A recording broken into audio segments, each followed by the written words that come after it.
15 বছর আওয়ামী লীগ তো চালালো, এখন 100 দিনও হয়ে সারতে পারলো না। বিএনপির যারা লোকজন আছে, চাঁদাবাজি, দখলবাজি, জুলুম, অত্যাচার, তারপর সে বাহাদুরি, দাপট দেখানো, কি না হচ্ছে বাংলাদেশে, কারা করছে? বিএনপি করছে। এখন কোনো কিছু হওয়ার আগেই যদি এরকম হয়, মানে ক্ষমতা পেল না, এখনই তারা এত কিছু দেখাচ্ছে, যদি ক্ষমতা তারা পেয়ে যায় তাহলে না জানি আমাদের কি করবে, আমাদের টুটি চেপে ধরবে, হলকুম চেপে ধরবে এবং বলবে আগামী 20 বছর প্রথমত তোরা কথা বলতে পারবি না। আসসালামু আলাইকুম রহমতুল্লাহি ওয়াবারাকাতুহু। সম্মানিত দর্শক, এই যে এখন সরকারের যারা কর্তা ব্যক্তি রয়েছেন তারা যে সকল কথাবার্তা বলছেন, সে সকল কথাবার্তা আমাদের মনেও শান্তি দিচ্ছে না। তাদের আচার আচরণ, চাল চলন, কথাবার্তা, অঙ্গভঙ্গি থেকে শুরু করে যা কিছুই করছেন আমাদের চোখে এগুলো তৃপ্তি দিচ্ছে না, বরং তারা অনেকে আমাদের ইতিমধ্যে চক্ষুশূল হয়ে পড়েছেন। তাদের অনেককে দেখলে মনে হয় মেজাজ গরম হয়ে যায়, অনেককে দেখলে ভীষণ রকম কিছু কথা বলতে ইচ্ছা করে, যেগুলো পিতামাতা আমাদেরকে শেখায়নি। এরকম কিছু ঘটনাগুলো ঘটছে, বিশৃঙ্খল হচ্ছে। আর এর ফাঁকে সেই যে প্রাচীন যে কৃষ্টি এবং কালচার, সেটা হলো যে কোনো কিছুর জন্য নন্দ ঘোষকে দায়ী করে, যত ঘোষ নন্দ ঘোষ। আর চুরি যে করেছে, কেষ্ট বেটাই চুরি করেছে। তো এখন সরকারের মধ্যে সবাই ডক্টর আসিফ নজরুলের প্রতি বিরক্ত, তাকে পয়েন্ট আউট করে সরকারের ভেতরে, সরকারের বাইরে, রাজপথে, সব জায়গাতে বিষোদ্গার ছড়ানো হচ্ছে। আবার আর একটা গ্রুপ উপদেষ্টাদের মধ্যে মাহফুজ যিনি আছেন, তাকে লক্ষ্য করে, উদ্দেশ্য করে রীতিমতো নানা রকম ট্রল করছেন। কেউ বলার চেষ্টা করছেন যে তিনি নাটের গুরু, তিনি মাস্টার মাইন্ড, তিনি ডক্টর মোহাম্মদ ইউনূসকে চালাচ্ছেন এবং তার কারণেই এত সব হচ্ছে। আবার বাইরে যারা আছেন, রাজপথে যারা আছেন, তাদের মিশ্র প্রতিক্রিয়া বলছে যে শেখ হাসিনা এখনো কলকাঠি নাড়ছেন। আওয়ামী লীগের যারা লোকজন পালিয়ে আছেন, রাজা, মন্ত্রী, এমপি, রায় বাহাদুর, খান বাহাদুর যারা ছিলেন, তারা কলকাতাতে বসে, দিল্লিতে বসে, তারপরে আরবে বসে, আমেরিকাতে বসে তারা কলকাঠি নাড়ছেন। আর তাদের যারা দোসর রয়েছেন প্রশাসনের বাইরে, ব্যবসা বাণিজ্যে, সব জায়গাতেই এগুলো সব একসঙ্গে কাকা হাওয়া করে উঠছে আর ইউনূস সরকারকে বিপদে ফেলছে। আবার এক পক্ষ বলার এই কথা যারা বলছেন, তাদের আবার প্রতিপক্ষ বলছে যে তাহলে বিএনপি কি করছে, জামাত কি করছে, দেখো 15 বছর আওয়ামী লীগ তো চালালো, এখন 100 দিনও হয়ে সারতে পারলো না। বিএনপির যারা লোকজন আছে, চাঁদাবাজি, দখলবাজি, জুলুম, অত্যাচার, তারপর সে বাহাদুরি, দাপট দেখানো, কি না হচ্ছে বাংলাদেশে, কারা করছে? বিএনপি করছে। এখন কোনো কিছু হওয়ার আগেই যদি এরকম হয়, মানে ক্ষমতা পেল না, এখনই তারা এত কিছু দেখাচ্ছে, যদি ক্ষমতা তারা পেয়ে যায় তাহলে না জানি আমাদের কি করবে, আমাদের টুটি চেপে ধরবে, হলকুম চেপে ধরবে এবং বলবে আগামী 20 বছর প্রথমত তোরা কথা বলতে পারবি না। First thing. তো এখন এই জিনিসগুলো নিয়ে আলোচনা হচ্ছে, ভীষণ রকম আলোচনা হচ্ছে। এবং বিএনপিকে যারা ক্ষমতায় দেখতে চেয়েছিলেন, আশা করেছিলেন, তারা এখন বিএনপিকে ভয় পাচ্ছেন, বিশেষ করে আমলাতন্ত্র, আরো বিশেষ করে বলতে গেলে সামরিক বাহিনী এবং জুডিশিয়ারি, বিচার বিভাগ এবং সামরিক বাহিনীকে ভীষণ রকম নেতিবাচক একটা প্রতিক্রিয়া তৈরি হয়ে গেছে। তারা চিন্তা করছে যে জনারণ্যে সাধারণ মানুষের মধ্যে যদি এই ঠিক 1 সপ্তাহের মধ্যে, শেখ হাসিনার পতনের 1 সপ্তাহের মধ্যে যদি এই ঘটনা তারা ঘটাতে পারে, তাহলে ক্ষমতায় আসলে এরা যত কথাই বলুক না কেন, 11-11 সময় যা যা করা হয়েছে এর সবকিছু তারা কড়ায় গন্ডায় হিসাব নেবে। এবং ইতিমধ্যে পুলিশে তারা দেখেছে যে যারা বিএনপি পন্থী ছিলেন তারা হঠাৎ করে কিভাবে ফিরে এলেন ম্যাটিকুলাসলি, এবং কাউকে চোখ বুজার কোনো সুযোগ না দিয়ে। 2 নম্বর হলো কারা ফিরে এসেছেন, যাদের বিরুদ্ধে বিস্তর অভিযোগ ছিল এবং কোনো অবস্থাতেই রেপুটেশন ছিল না, এই লোকগুলো একেবারে রাজার বেশে ফিরে এসে তারা একেবারে যত কাঙ্ক্ষিত পদ পদবিগুলো আছে সেগুলো তারা দখল করে বসেছে। সিভিল সার্ভিসেও তদ্রুপ। এখানে সিভিল সার্ভিসে তুলনামূলকভাবে ঠিক অনেক খারাপ মানুষ, পুলিশের যে সকল খারাপ মানুষ, ধরুন হারুনের মতো ডুপ্লিকেট কপি যারা বিএনপিতে ছিল, বিপ্লব এর মতো কার্বন কপি পুলিশে বিএনপি পন্থী যারা ছিলেন, তারপরে বেনজিরের মতো দুর্বৃত্ত যেভাবে বিএনপির মধ্যে ছিল, এখন সেই লোকগুলো, সেই বেনজিরের পর্যায়ে সেই যারা লোকগুলো আছে তারা পুলিশ বাহিনী কিভাবে নিয়ন্ত্রণ করছে এটা জনগণ কিন্তু কানাঘুষা করছে।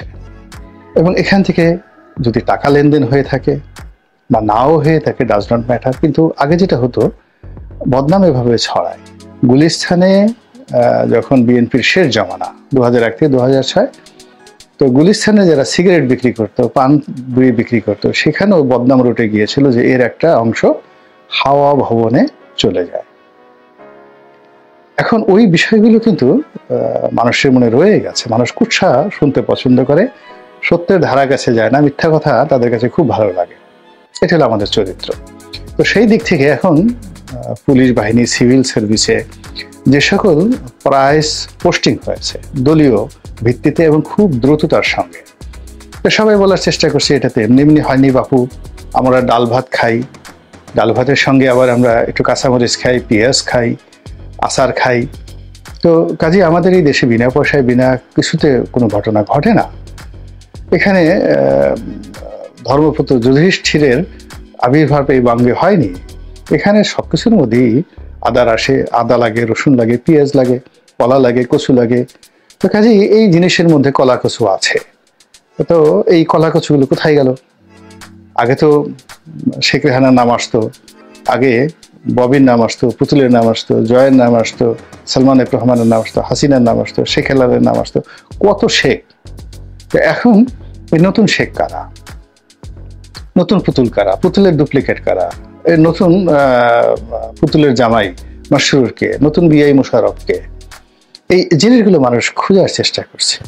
আর এখানে সত্য থাকুক, মিথ্যা থাকুক, হাসা হোক, মিশা হোক, আমরা আমাদের আঞ্চলিক ভাষায় যা বলি, তারা বিরাট এক আরব্য রজনীর কাহিনী রচনা করে নিজেরা ফুসফাস করছে। আর যত বেশি ফুসফাস হচ্ছে বিএনপির জন্য তত বেশি সর্বনাশ হচ্ছে। এই গেল বিএনপির কথা। আর বিএনপির যারা সেন্ট্রাল নেতৃবৃন্দ রয়েছেন তারা এই দৃশ্যগুলো বুঝতে পেরেছেন, তারা তো অভিজ্ঞতা সম্পন্ন। এখন তারা গালে হাত দিয়ে ভাবছে হায় আল্লাহ এখন কি হবে। এভাবে যদি ডক্টর ইউনূস একটু চালাকি করেন, বছর দুই টেনে নেন, তাহলে তো আমাদের ইজ্জত বলতে আর কিছু থাকবে না। আর এই আমরা যাদেরকে নিয়োগ দিয়েছি এরা 2 বছরের জন্য, 3 বছর পরে তো অটোমেটিক রিটায়ার্ড করবে। বা আলটিমেটলি যদি আনস্টেবল একটা গভর্নমেন্ট আসে আর কোনো মাসে যদি ফুস করে টুস করে যদি কেউ ঢুকে পড়ে যায় তাহলে তো সর্বনাশ। অনেকের ঘুম হারাম হয়ে গেছে। গেল বিএনপির কথা, জামাতের একই অবস্থা। জামাত সেনাবাহিনী আমলাতন্ত্রের একটা বিরাট সহযোগিতা পেয়েছে, ডক্টর ইউনূসের সহযোগিতা পেয়েছে, এখনো পাচ্ছে, কিন্তু কোনো অবস্থাতেই তারা একটা সুবিধা করে উঠতে পারছে না। এর কারণ হলো জামাত তো সবসময় একটা বৃহৎ শক্তির সঙ্গে সংযোগ রেখেছে, পলিটিক্যাল পাওয়ার। জিয়াউর রহমান সাহেব বলেন, এরশাদ সাহেব বলেন, আওয়ামী লীগ বলেন, বিএনপি বলেন, সবার সঙ্গে তাদের একটা মহরম সম্পর্ক ছিল। এবং এই যে প্রাইম ফ্যাক্টর, মানে বড় বড় যে রাজনৈতিক দলগুলো, সেই রাজনৈতিক দলগুলোর কে তারা প্রাইম ফ্যাক্টর মনে করে তারা অক্সিলারি ফোর্স হিসাবে সবসময়টি নিজেদেরকে গুছিয়ে নেওয়ার চেষ্টা করেছে। কিন্তু কখনোই প্রাইম হিসাবে, অ্যাজ এ লিডার হিসেবে, অ্যাজ এ প্রধান রাজনৈতিক দল হিসেবে তারা কখনোই ওভাবে নিজেকে ভাবেনি।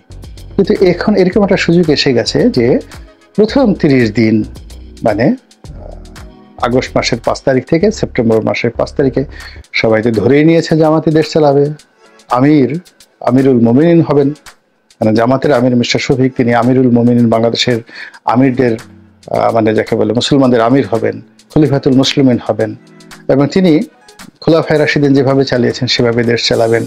ওভাবেই তার হাঁটা চলা, কথাবার্তা সব কিছুর মধ্যেই ওইরকম একটা খলিফা ভাব চলে এলো। এবং অন্যান্য ইসলামিক যে দলগুলো আছে তারা ওইভাবে তাকে সম্মান করলো, মর্যাদা দিল, ব্যবসায়ীরা তাকে ওইভাবে হেলিকপ্টার দিল, তারপরে যারা সুবিধাবাদী লোকজন আছে তারা সেভাবে তাকে তোয়াজ করলো, তসবির করলো, জামাতের অফিসগুলোতে লোকে লোকারণ্য হয়ে গেল। এবং শিবির করা, জামাত করা, এটা যে শতজন্মের একটা ভাগ্য, এই ভাগ্য বেশি দিন, 1 মাস পরে আর রইল না। এখন নানা রকম ট্রল হচ্ছে, জামাত নিজেও বুঝছে যে শিক্ষা প্রতিষ্ঠানগুলোতে তারা যেভাবে প্রথমে 1 মাস আধিপত্য বজায় রেখেছিল, এখন ছাত্র দলের সঙ্গে তারা 1 মিনিট ফাইট করার মতো অবস্থা তাদের নেই। অথচ প্রথম দিকে তারা বলেছিল যে এটা কোনো ব্যাপারই নয়, ঢাকা বিশ্ববিদ্যালয় অন্যান্য জায়গা থেকে তারা ছাত্রদল, ছাত্রলীগ সবাইকে সম্মিলিতভাবে তাড়িয়ে দিতে পারে যদি প্রশাসন নিউট্রাল থাকে। তো এখন প্রশাসন সবকিছু নিউট্রাল, তাদের পক্ষে আছে, জনমতের একটা ভাব আছে, কিন্তু তারা এই ছাত্রদলকে সরাসরি চ্যালেঞ্জ জানানোর মতো অবস্থা এখন নেই। এখানে শিবির অনেক ক্ষেত্রে মাহরুম হয়ে গেছে এবং কোনো কোনো জায়গাতে কিন্তু মারামারি হয়েছে। মারামারির ফলাফল যে সব শিবিরের পক্ষে গেছে তা কিন্তু নয়। গেল এদের অবস্থা। জাতীয় পার্টি অন্যান্যবারের মতো যেভাবে সুযোগ নেওয়ার চেষ্টা করেছিল, এভাবেও তারা সুযোগ নেওয়ার চেষ্টা করেছে এবং এটা আমি মনে করি বাংলাদেশের মাটিতে সবচেয়ে সাস্টেনেবল যে দল, সবচেয়ে যাদের বিরূপ পরিস্থিতিতে টিকে থাকার অভিজ্ঞতা রয়েছে, সেটা হলো জাতীয় পার্টি। তো সেই জাতীয় পার্টি প্রথমে তারা অতীতের মতো নেগোসিয়েশন করেছিল, মধ্যে মাসখানেক খুবই বিপদে ছিল, তাদের অফিস আক্রমণ হয়েছে, জিএম কাদের সাহেবকে টার্গেট করে বিভিন্ন কথাবার্তা বলা হয়েছে, তাদেরকে বিভিন্ন জায়গায় অ্যাবান্ডন করা হয়েছে, যাইতে দেওয়া হয় না। কিন্তু গত এই 15 দিন হলো তারা আবার স্বরূপে ফিরে এসেছে, খুবই গুরুত্বপূর্ণ হয়ে পড়েছে। তারা সংসদ কমিটির নেতাদের সঙ্গে দেখা করেছেন, এখন ঘন ঘন সংবাদ সম্মেলন করছেন। জিএম কাদের সাহেব আবার এসে তিনি রাজনৈতিক সবক দিচ্ছেন এবং তিনি আশ্চর্য ব্যাপার আওয়ামী লীগের পক্ষে কথা বলছেন এই সময়টিতে, এবং বীরের মতো এসে যাকে বলা হয় অসাধারণ একটা রাজনৈতিক বিবর্তন। এবং অবাক করার ব্যাপার হলো যে জাতীয় পার্টির অফিস যখন ভাঙা হলো, এই যে মব জাস্টিস, এই মব জাস্টিসের বিরুদ্ধে প্রথম বাংলাদেশে যদি কেউ বুক ফুলিয়ে সাহস করে এদের বিরুদ্ধে কথা বলে থাকে, চ্যালেঞ্জ জানিয়ে থাকে, তিনি হলেন জিএম কাদের। এখানে কোনো সেক্রেটারি, কোনো আইজি, কোনো বিচারক যে কাজটি সাহস পাননি, সুপ্রিম কোর্টের বিচারপতিরা ভয়ে, মব জাস্টিসের ভয়ে তারা সে পদত্যাগ করে সেই যে পালিয়ে গেছেন, এখন আর কাউকে খুঁজে পাওয়া যাচ্ছে না। তো সেই একটা ভয়াবহ অবস্থা, যেখানে অফিসটা পুরো জ্বালিয়ে সরকার করে দেওয়া হলো। তো তিনি সেখানে আবার ঘোষণা দিলেন যে আমরা কালকে অনুষ্ঠান করব, আমরা দাঁড়িয়ে থাকবো, তোমরা আমাদের মারতে আসো, দেখি আমাদের কত মারতে পারে। এবং তিনি টিকে গেলেন। আর একটা বিষয় হলো সুপ্পু সাহেব। আমি প্রথম থেকে বলছিলাম যে ইনি সাধারণ মানুষ নন, তিনি খুবই অসাধারণ মানুষ, তার অনেক যোগ্যতা আছে। তাকে আমরা যারা না বুঝে তাচ্ছিল্য করছি, আমরা সব এই বিরোধে পড়বো। এবং এই বিবর্তনের মধ্যে সুপ্পু সাহেবও কিন্তু শুধু টিকেননি, এখন তিনি তার যে বঙ্গভবন, এটিকে ক্ষমতার মূল চাবিকাঠি এখন বঙ্গভবনে। এবং এটা তা অনেক কিছু অটোমেটিক্যালি স্বয়ংক্রিয়ভাবে, তার কৌশলে হোক, তার ভাগ্যের কারণে হোক, কিংবা রাজনৈতিক পরিস্থিতির কারণে হোক, এটা এখন চলে গেছে সুপ্পু সাহেবের হাতে। তো এরই মধ্যে সবাই অজানা আশঙ্কা, কি হবে, কি ঘটে যাচ্ছে, আবার কি নতুন কিছু একটা হবে, আশ্চর্যজনক কিছু একটা হবে, এরকম কানাঘুষা হচ্ছে। এবং রাতে ঘুমাতে যায়, সকালবেলা উঠে এসে প্রথম ফেসবুক দেখে, ইউটিউব দেখে, পত্রপত্রিকাতে ধরনের খবর আসে না। এবং যারা বিভিন্ন গুজব ছড়ায় বা যারা বিভিন্ন রাজনৈতিক বিশ্লেষণ করে, ইউটিউবে বিভিন্ন কথা বলে, সেখানে দেখে ভারত কি করলো, ভারতের কোনো কথা আছে কিনা, নরেন্দ্র মোদীর কোনো কথা আছে কিনা, শেখ হাসিনা কোনো কল রেকর্ড ফাঁস হলো কিনা, তারপর এমনকি আওয়ামী লীগের যারা লোকজন বিদেশ থেকে কোনো বিবৃতি দিল কিনা, ডক্টর ইউনূসের অবস্থা কি, চেহারা কেমন, তার মুখে হাসি আছে কিনা, আসিফ নজরুল কি বললো, এই বিষয়গুলো নিয়ে না প্রত্যেকটা মানুষ ভীষণ রকম একটা ব্যস্ত সময় পার করছে আর মনে মনে আশা করছে। মানে আমরা ওই আছে না যে লালনের সেই বিখ্যাত গান, আমি অপার হয়ে বসে আছি, তীরে লয়ে যাওয়া মায়, আমি পার হতে পারছি না। তো তদ্রূপ এটাকে যদি আপনি একটু স্যাটায়ার করেন যে আমি অপার হয়ে বসে আছি সর্বনাশের আশায়। এখন বেশিরভাগ মানুষ মূলত আর একটা সর্বনাশের আশায় তারা দিন যাপন করছে। এর কারণ হলো সর্বনাশের বিপরীতে যে শুভ ফল, শুভ কর্ম, শুভ দিন, এর কোনো লক্ষণ আকাশে নেই, বাতাসে নেই, সমাজে নেই, সংসারে নেই। এবং আমরা কাউকে বিশ্বাস করতে পারছি না, কারো প্রতি আশ্বস্ত হতে পারছি না। এবং আমাদের যার যার জীবনের যে সমস্যাগুলো ছিল প্রান্তিক পর্যায়ে, যে যেখানে, এই সমস্যাগুলো যার যার পর্যায় থেকে আমরা কোনো অবস্থাতে সমাধান তো করতে পারছি না, উল্টো গতকাল যে সমস্যা ছিল আজকে তার চেয়ে বেশি হয়েছে। সেটা দ্রব্যমূল্য বলেন, সেটা অর্থের অবমূল্যায়ন বলেন, সেটা কর্মসংস্থান বলেন, মিল কারখানা ফ্যাক্টরির কথা বলেন, শ্রমিক অসন্তোষের কথা বলেন, ছাত্র অসন্তোষের কথা বলেন, শিক্ষাক্ষেত্রে যা কিছু আছে সব মিলিয়ে নাথিং গুড নিউজ।